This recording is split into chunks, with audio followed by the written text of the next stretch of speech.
ठंड में गरीब के घर आए अमीर मेहमान। रीमा और गोपाल सुजानपुर गांव में रहते थे, जहां गोपाल गांव में ही मेहनत मजदूरी का काम करता था और उसी से उनका घर चलता था। सर्दियों का समय था और गांव में बहुत ठंड पड़ रही थी, जिसकी वजह से लोग घरों से बाहर कम ही निकलते थे। ज्यादा ठंड होने की वजह से गोपाल को भी कोई काम नहीं मिल रहा था, जिससे उनके घर में पैसों की तंगी आ गई थी। सुनो जी, घर में ना अनाज का एक भी दाना नहीं है और मैंने जो पैसे जमा कर रखे थे अब तो वो भी खत्म हो गए हैं। आप कहीं से कुछ पैसों का इंतजाम करो ना, ताकि घर में कुछ राशन आ सके। तुम तो जानती ही हो रीमा, बाहर कितनी ठंड पड़ रही है। ऐसी ठंड में पूरे गांव में कोई काम नहीं है। ऐसे में मैं पैसे कहाँ से लाऊं? बिना काम के कोई उधार पैसे देने को राजी नहीं होता है। तो फिर अब क्या होगा जी? घर में चूल्हा कैसे चलेगा? पता नहीं भगवान हमारी कौन सी परीक्षा ले रहे हैं। तुम चिंता मत करो रीमा, मैं गांव में जाकर देखता हूँ, क्या पता कोई काम मिल जाए। ठीक है जी, लेकिन अपना ध्यान रखना, बाहर बहुत ठंड है। गोपाल घर से बाहर निकलकर देखता है तो चारों तरफ धुंध पड़ी थी और ठंड से हाथ पैर भी जम रहे थे। तभी अचानक एक बड़ी सी कार घर के सामने आकर रुकती है। ये कौन आ गया? तभी गाड़ी से गोपाल की बुआ की लड़की अनु और उसका पति धीरज नीचे उतरते हैं और साथ में अनु के सास ससुर भी थे। नमस्ते गोपाल भैया, कैसे हो आप? अरे अनु, तू यहाँ हमारे घर? क्यों नहीं आ सकती क्या? अरे बिल्कुल आ सकती है, लेकिन ऐसे अचानक? नमस्ते भैया, वो हम हिमाचल घूमने आए थे, लेकिन रास्ते में बर्फ और धुंध इतनी पड़ी थी जिसकी वजह से हाईवे पर एक्सीडेंट हो गया है और रोड भी बंद कर दिया है। वो ठंड में माँ जी की तबीयत कुछ खराब है, तो अनु ने बोला कि हम आज के दिन आपके पास रुक जाते हैं। हाँ हाँ, क्यों नहीं, अंदर चलो। आप लोग चाहो तो यहाँ रुक सकते हो, ये भी आपका ही घर है। सब गोपाल के घर में आते हैं और अंदर रीमा से मिलते हैं। देखो धीरज जी, मैंने कहा था ना, गोपाल भैया और भाभी हमारे यहाँ आने से बहुत खुश होंगे, उन्हें कोई आपत्ति नहीं होगी। आप बैठो और बातें करो, मैं अभी आती हूँ। रीमा जल्दी से अपनी पड़ोसन गायत्री के पास जाती है। गायत्री भाभी, मुझे थोड़ा दूध और चीनी चाहिए, वो घर में अचानक मेहमान आ गए हैं। गायत्री थोड़ा दूध और चीनी रीमा को देती है। रीमा जल्दी से घर जाकर उन सबके लिए चाय बनाती है। सुनो जी, आप जल्दी से जाकर ना जमींदार से कुछ पैसे और राशन ले आओ। अच्छा ठीक है, मैं अभी जाता हूँ। गोपाल जमींदार के पास जाता है और उससे कुछ पैसे मांगता है। जमींदार जी, मुझे कुछ पैसे चाहिए। हाँ हाँ, पैसे तो तू ले जा, लेकिन बाद में पैसे ब्याज समेत लूंगा। जी जमींदार जी, मैं आपको सूद समेत सारे पैसे लौटा दूंगा। गोपाल पैसे ले जाकर राशन खरीद कर घर आता है और रीमा को देता है। उसके बाद रीमा खाना बनाती है और सबको खाना खिलाती है। अरे आप भी तो हमारे साथ खाना खाइए ना। नहीं नहीं, हमें भूख नहीं है, हमने तो आपके आने से पहले ही खाना खाया था। रीमा गोपाल के लिए खाना डालकर लाती है। ले लीजिए ना, आप भी खाना खा लीजिए। अरे नहीं रीमा, मुझे बिल्कुल भूख नहीं है। रीमा मेहमानों को पेट भरकर खाना खिलाती है और वो दोनों खुद भूखे रहते हैं, ताकि राशन कुछ दिन और चल सके। वाह भाभी, आपने तो खाना बहुत ही टेस्टी बनाया है, मजा आ गया। भाभी, माँ जी और पापा को ना बहुत ठंड लग रही है, आप उनके लिए हीटर चला दोगी? माफ करना अनु, हमारे घर पर हीटर नहीं है। मैं ऐसा करती हूँ, आग जला देती हूँ। हाँ हाँ भाभी, ये भी ठीक रहेगा, आप आग जला दीजिए। रीमा आग जलाती है और अनु के सास ससुर आग सेकते हैं। वाह, इस ठंड में आग कितनी अच्छी लग रही है, नहीं तो मेरा तो पूरा शरीर अकड़ रहा था। हाँ मौसी जी, गांव में ठंड के समय ये आग ही तो है जो हमें बचा कर रखती है, वरना तो हाथ पैर जमी जाते हैं। सब लोग आग के पास बैठकर बातें कर रहे थे। तभी बाहर से बादल गरजने की आवाजें आने लगती हैं और बाहर तेज बारिश शुरू हो जाती है। लगता है बाहर तेज बारिश शुरू हो गई है। हाँ हाँ, यहाँ बारिश का ऐसा ही है, अब ठंड तो और भी ज्यादा बढ़ जाएगी। सब ऐसे ही बातें कर रहे थे और शाम हो गई। रीमा सबके लिए रात का खाना बनाती है। रात को सब लोग मिलकर खाना खाते हैं। रीमा भाभी, आप मम्मी जी और पापा जी के लिए बिस्तर लगा दीजिए, वो आराम कर लेंगे। हाँ हाँ, मैं अभी लगा देती हूँ। रीमा के पास एक नई रजाई थी जो उसने कुछ पैसे जमा कर कर ली थी। अनु के सास ससुर के लिए वो उसी को दे देती है। मौसी जी, मौसा जी, मैंने आपका बिस्तर लगा दिया है, आप इस रजाई में आराम कीजिए। बेटा, हमें सोते समय आधा आधा कप चाय पीने की आदत है, थोड़ी चाय मिल सकती है क्या? हाँ हाँ मौसी जी, मैं अभी बना देती हूँ। रीमा अपने आप से, हे भगवान, दूध और चीनी तो खत्म हो गया। दोपहर में तो गायत्री बहन जी से दूध और चीनी जो लाई थी वो तो मैंने सारा ही इस्तेमाल कर लिया था। रीमा गोपाल को सारी बात बताती है। तुम चिंता मत करो, मैं अभी दुकान से दूध और चीनी ला कर देता हूँ। लेकिन बाहर तो बारिश लगी है ना जी। अरे कोई बात नहीं, मैं अभी आता हूँ। गोपाल बारिश में भीगता हुआ दुकान से चाय और दूध लाता है और रीमा को देता है। रीमा उससे चाय बनाती है और अनु के सास ससुर को देती है। उसके बाद सब सो जाते हैं। रीमा और गोपाल अनु और धीरज को अपने बिस्तर पर सुला देते हैं और खुद दोनों जमीन पर पुराने कंबल में सो जाते हैं। सुबह सुबह रीमा उठती है और अच्छा सा खाना बनाती है। तभी वहां से जमींदार और उसके आदमी जा रहे थे। अरे, ये तो गोपाल का घर है ना? इसके घर के बाहर इतनी बड़ी गाड़ी किसकी खड़ी है? जमींदार जी, लगता है कोई मोटी पार्टी इसके घर आई है। अच्छा, तभी ये कल मुझसे पैसे लेकर गया था। बाहर तो बुला जरा इसको, मैं अभी तो देखूं क्या खिचड़ी पका रहा है। गोपाल, ओ गोपाल, जमींदार जी तुम्हें बुला रहे हैं। क्या? जमींदार जी हमारे घर? गोपाल जमींदार के सामने हाथ जोड़कर खड़ा हो जाता है। जी जमींदार जी, कहिए आपका यहाँ कैसे आना हुआ? क्यों बे, कल तो तू मुझसे पैसे लेकर गया था, चल अब लौटा दे। जमींदार जी, अभी तो मेरे पास पैसे नहीं है, मैं जल्द ही आपके सारे पैसे लौटा दूंगा। अच्छा, तो ये गाड़ी किसकी है? उसको बुला, वो दे देगा। उनकी बातें सुनकर रीमा भी बाहर आ जाती है। ऐसा मत करो जमींदार जी, वो हमारे मेहमान हैं, उनके सामने ये तमाशा मत करो। अच्छा, मैं तमाशा कर रहा हूँ? अरे तमाशा तो तू कर रहा है। घर में तो तू बड़े बड़े लोगों को बुलाता है और मुझसे पैसे मांगता है। जमींदार जी आप धीरे बोलिए, अंदर मेहमान आए हैं, वो क्या सोचेंगे? अरे जो मर्जी सोचे, हमें उससे क्या। चल मेरे पैसे इधर दे। देखिए जमींदार जी, हम आपके पैसे जल्द ही लौटा देंगे। अरे ये लोग ऐसे नहीं मानेंगे, चलो इनका सामान उठाकर बाहर फेंको।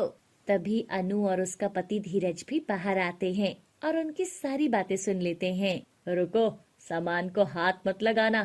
कितने पैसे हैं तुम्हारे? 5,000 रुपए हैं पूरे। ये लो पूरे 5,000, और आज के बाद यहाँ दिखना भी नहीं, समझे? जमींदार पैसे लेकर वहां से चला जाता है। क्या है गोपाल भैया, ये कैसा लालची आदमी था? ऐसे लोगों से आपने पैसे लिए ही क्यों? क्या बताऊं धीरज, ये जमींदार है ही ऐसा। कल मजबूरी में मुझे इससे पैसे लेने पड़े, और देखो आज पैसे लेने भी आ गया। इस समय गांव में मजदूरी का काम नहीं होता, तो मैंने इससे कुछ पैसे उधार लिए थे, सोचा था कुछ समय में लौटा दूंगा। भैया, ऐसा कुछ था तो आपने हमसे क्यों नहीं बोला? क्या मैं आपकी बहन नहीं हूँ? दीदी, आप पहली बार हमारे घर आए हो, ऐसे में हम आपसे अपनी परेशानी कैसे कहते? और ये सब बताकर हम आपको परेशान नहीं करना चाहते थे। दरअसल इनकी इस समय नौकरी नहीं है। इतनी ठंड में कभी कभार मजदूरी का काम मिलता है तो कभी नहीं, इसलिए हमें बुरे दिन काटने पड़ रहे हैं। लेकिन अब और नहीं रीमा भाभी, शहर में हमारी बहुत बड़ी फैक्ट्री है, हम बाकी लोगों को काम देते हैं तो क्या अपनों को नहीं दे सकते? अब से आप शहर में मेरी फैक्ट्री में काम करिए, महीने के 25,000 तनख्वाह दूंगा। बोलो मंजूर है? ये सुनकर रीमा और गोपाल की आंखों में आंसू आ जाते हैं। अनु ने रीमा को गले से लगा लिया। अब सब ठीक हो जाएगा भाभी, आप बिल्कुल परेशान मत होइए। अगले दिन धीरज और उसका परिवार गोपाल को अपने साथ शहर ले गए और वहां उसे अपनी फैक्ट्री में काम दे दिया। गोपाल ने मन लगाकर काम किया और धीरज के काम को आगे बढ़ाने में उसकी मदद की। कुछ समय के बाद धीरज ने गोपाल के गांव में भी एक फैक्ट्री खोली, जिसका मैनेजर गोपाल को बना दिया। अब गोपाल अपने गांव में रीमा के साथ रहता और धीरज की फैक्ट्री को संभालता। गोपाल भी अब अच्छे पैसे कमाने लगा था। कुछ समय के बाद गोपाल ने भी अपना गांव में एक बड़ा सा पक्का घर बनवा लिया। अब उनकी जिंदगी के सारे दुख दूर हो गए थे और वो खुशी खुशी रहने लगे थे। ठंड में गरीब माँ की अमीर बेटी। रूपाली काम से घर लौटती है। क्या बात है, आज तुम बहुत खुश लग रही हो। बात ही ऐसी है माँ, आपको पता है आज ना मुझे शोभित सर मेरा मतलब शोभित जी ने ना मुझे प्रपोज किया है। वो मुझसे शादी करना चाहते हैं माँ। क्या ये शोभित वही तो नहीं है ना जिसकी कंपनी में तू काम करती है? हाँ माँ, हाँ वही। वो ना बहुत अमीर है। अब तो तुम्हारी बेटी भी जल्दी से अमीर होने वाली है माँ। जिस कंपनी में मैं एक छोटी सी एम्प्लॉय थी, अब मैं भी उसकी मालकिन बनने जा रही हूँ। देख बेटा, ये अमीर लोगों का मन हमारी तरह नहीं होता। वो हम जैसे गरीबों को अच्छी नजर से देखते तक नहीं, फिर हमसे रिश्ता जोड़ना तो बहुत दूर की बात है। अरे माँ, उन्हें कौन बताएगा कि मैं गरीब घर से हूँ और मैं यहाँ रहती हूँ? आप बुरा मत मानना माँ, लेकिन मैंने उनसे बोला है कि मैं अनाथ हूँ और मेरा कोई भी नहीं है और मैं किराए के घर में रहती हूँ। ये तो कैसी बातें कर रही है बेटा? अरे माँ, तुम इस बात से खुश रहो ना कि अब मैं इस गरीबी से हमेशा पीछा छुड़ाकर दूसरी दुनिया में रहने जा रही हूँ, जहाँ मुझे ना किसी चीज की कोई कमी नहीं होगी। मुझे कुछ भी लेने से पहले सोचना नहीं पड़ेगा। और तुम चिंता मत करो, मैं आपसे बीच बीच में मिलने आती रहूंगी। रूपाली की ये बातें गायत्री की समझ से बाहर थी और ऐसे ही कुछ दिन बीत जाते हैं। रूपाली और शोभित ने आज एक कोर्ट में मैरिज की थी। शोभित एक बहुत बड़े घर का लड़का था, वहीं रूपाली बहुत गरीब घर की लड़की थी। लेकिन ये बात रूपाली ने कभी भी शोभित को नहीं बताई। तकरीबन 4 महीने पहले रूपाली ने शोभित की कंपनी ज्वाइन की थी और धीरे धीरे दोनों में प्यार बढ़ने लगा। फिर दोनों ने शादी कर ली। काश तुम्हारा भी इस दुनिया में कोई होता। खैर कोई नहीं, अब मेरे माता पिता ही तुम्हारे माता पिता हैं रूपाली। शोभित रूपाली को लेकर घर चला जाता है। वो खुशी खुशी शोभित के साथ उसके घर पर रहने लगती है। रूपाली के ससुराल में सब यही जानते थे कि रूपाली अनाथ है, लेकिन सच तो ये था कि उसकी एक बूढ़ी माँ थी जो कि बहुत गरीब थी और रूपाली को अपनी गरीब माँ के बारे में बताते हुए शर्म आती थी। एक दिन, आज मैंने तुम्हें बाजार में एक बूढ़ी औरत के साथ देखा था। तुम उसे कुछ सामान दे रही थी और वो तुम्हारे सामने बहुत रो रही थी। कौन थी वो बूढ़ी औरत? कौन औरत? अच्छा वो, अरे वो ना मांगने वाली थी। वो ना मुझसे पैसे मांग रही थी। बाहर इतनी ठंड थी तो मैंने उसे कुछ सर्दियों के कपड़े दिला दिए। अब मेरी माँ तो है नहीं ना जी, तो मुझे ना उन पर दया आ गई। पता नहीं क्यों, पर मुझे ना सब में मेरी माँ दिखती है। तुम्हारा मन कितना अच्छा है रूपाली, तभी तो मैंने तुमसे शादी की है। अच्छा तुम तैयार हो जाओ, हम दोनों मूवी देखने चलते हैं। सच में? वाओ, आप यहीं रुको, मैं ना अभी तैयार होकर आती हूँ। उसके बाद वो दोनों मूवी देखने चले जाते हैं। रास्ते में रूपाली को ठंडी में उसकी माँ चाय बेचते हुए नजर आती है, जबकि रूपाली आराम से अपनी बड़ी सी कार में बैठी थी। लेकिन वो अपनी माँ को नजरअंदाज कर देती है। रूपाली बेटा, रूपाली बेटा, मेरी बात तो सुन। अरे, ऐसा लग रहा है जैसे वो औरत तुम्हें आवाज लगा रही है। आवाज नहीं तो, आपको ना कोई वहम हो गया है। तुम चलो, हम लेट हो जाएंगे ना। वैसे भी तुम मुझसे प्यार ही इतना करते हो ना, इसलिए सारा दिन बस मेरे बारे में ही सोचते रहते हो। हाँ, ये तो है। प्यार तो मैं तुमसे बहुत करता हूँ रूपाली। शाम को मूवी देखकर वो घर चले जाते हैं और बूढ़ी गायत्री भी घर आकर अपनी बेटी के बचपन के दिनों को याद करती है। रूपाली के पिता के गुजरने के बाद उसकी माँ इधर उधर बर्तन मांजते हुए मेहनत मजदूरी करके रूपाली की हर छोटी बड़ी ख्वाहिश पूरी करने के लिए वो घर के सामानों और जरूरत में कटौती करती रही। उसे याद आ रहा था कि अपना स्कूल पूरा करने के बाद उसने कॉलेज जाने के लिए नए कपड़े मांगे थे। माँ देखो, मैंने तुमसे कभी कुछ नहीं मांगा, तुम हमेशा अपनी गरीबी का रोना लेकर बैठी रहती हो। सच कहती हूँ, जिस दिन मुझे कोई अमीर लड़का दिखाई दिया ना, तो मैं इस गरीब खाने से फुर्र उड़ जाऊंगी। अच्छा, लेकिन कौन अमीर लड़का तुझसे शादी करेगा भला? अमीर लोग कहाँ हम गरीब लोगों से रिश्ता जोड़ते हैं बेटी। जोड़ते हैं माँ, जोड़ते हैं, अगर उन्हें ये ना बताओ कि हम गरीब हैं। क्या मतलब? ये कि तुम उसे कभी नहीं बताओगी कि तुम गरीब हो और इस गरीब बस्ती में रहती हो? हाँ माँ, मैं उसे तुम्हारे बारे में भी नहीं बताऊंगी, नहीं तो ना मुझे मेरे ससुराल में सिर झुकाकर ही रहना पड़ेगा कि मैं एक गरीब माँ की बेटी हूँ और एक गरीब बस्ती से आई हूँ। गायत्री की आंखों में आंसू थे। वो अपनी बेटी को याद करके रोने लगती है। मेरी बेटी ने अमीर बनते ही मुझे अपनी माँ मानने से इनकार कर दिया। अगर उसने मुझे अपनी माँ मानने से इनकार कर दिया है तो ठीक है, फिर मैं भी अपने दिल पर पत्थर रखकर उसे अपनी बेटी नहीं मानूंगी। गायत्री एक टूटी फूटी झोपड़ी में रहती थी, जिसमें से ठंडी हवाएं इधर उधर अंदर आ रही थी। बेचारी पूरी रात फटे पुराने कंबल में ठंड से ठिठुरती रही। वहीं दूसरी तरफ मुलायम गर्म रजाई में हीटर वाले कमरे में सो रही रूपाली अंदर ही अंदर बहुत खुश थी। वाओ, कितना मजा आ रहा है सॉफ्ट से बिस्तर पर गर्म रजाई में सोने का। एक मेरी वो गरीब माँ का घर था जहाँ ठंड से हड्डियां तक अकड़ जाती थी। हीटर तो दूर, एक ढंग की रजाई तक नसीब नहीं होती थी। सारी रात ठिठुरते हुए ही कट जाती थी। ऐसे ही रूपाली की शादी को 6 महीने बीत गए थे। एक रोज रूपाली शोभित के साथ बाजार गई थी। शोभित, ऐसी ठंड में ना मुझे ठंडी ठंडी आइसक्रीम खाने का मन कर रहा है। हाँ हाँ, तुम यहीं रुको, मैं अभी आइसक्रीम लेकर आता हूँ। रूपाली अपनी गाड़ी के पास धूप में खड़ी थी कि तभी रूपाली के मोहल्ले की एक औरत उसके पास आती है। अरे कैसी है रूपाली बेटी, तू अपनी बूढ़ी माँ को छोड़कर खुद अमीर घर में रह रही है। तुझे पता भी है तेरी माँ किस हालत में है। जैसे तैसे बस्ती वाले उसकी देखभाल करते थे, लेकिन कल इतनी ठंड से उसे ना ठंड लग गई है और उसकी तबीयत भी खराब हो गई है। जैसे तैसे बस्ती वालों ने उसे सरकारी अस्पताल में भर्ती करवा दिया है। हो सके तो एक बार उससे मिलकर आ, क्या पता फिर कभी उससे मिल ना पाए तू। तभी सामने से शोभित को आता देख रूपाली गुस्से से उस औरत से बोलती है, तुम अपने काम से काम क्यों नहीं रखती? मेरी माँ है, वो घर में रहे या हॉस्पिटल में, तुम्हें क्यों इतनी चिंता हो रही है? अब जाओ यहाँ से।